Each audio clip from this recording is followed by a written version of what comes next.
இந்த சமூகம் எப்படி எங்கேயோ ஒரு சாபத்தை பெற்றிருக்குது.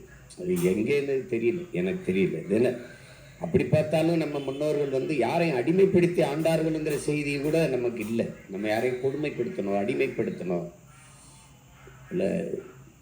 தமிழ் பேசுனா நாக்கு அறுத்துருக்காங்க, சோதனை சாவடி வச்சுருக்காங்க, இந்த பகுதிகளெல்லாம் இந்த சாதி நுழையக்கூடாதுன்னு அப்படிலாம் நம்மளை ஆட்சி செஞ்சுருக்காங்க. உங்களுக்கு தெரியும் தானே.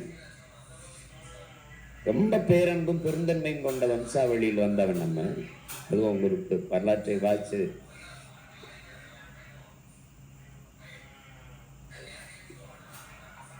ஆழ்ந்து நம்ம இன வரலாறை வாசிக்கும் போது நமக்கு ஒரு வெறி வரும், கோபம் வரும். ஆனால் அதையும் தாண்டி ஒரு பொறுமையும் நிதானம் வரும்.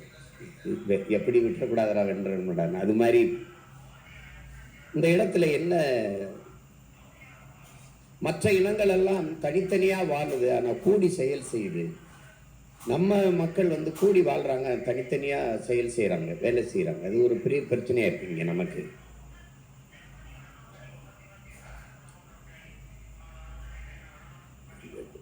எனக்கு கிடைக்காதது அவனுக்கு, எனக்கு கிடைக்கலனாலும் பரவாயில்ல அவனுக்கு கிடைக்கணும் அப்படிங்கிற எண்ணம் இல்லாம, எனக்கு கிடைக்காது எவனுக்கும் கிடைக்கக்கூடாது அப்படிங்கிற ஒரு எண்ணத்துல இந்த சமூகம் உருவாயிருச்சு. அது ஒரு பெரிய, அது எப்படி பார்த்தாலும் வியப்பு தான். என்னடா இப்படி ஒரு கூட்டத்தில் போய் நம்ம பிறந்திருக்கோம் அப்படின்னு. எதுவாகவும் ஒன்னா நிற்கணும்.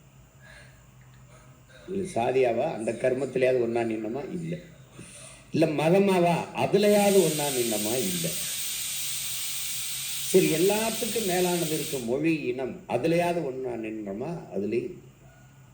அதனால என்ன ஆகி போச்சு, மண்ணா போச்சு, ஒன்றும் இல்லை.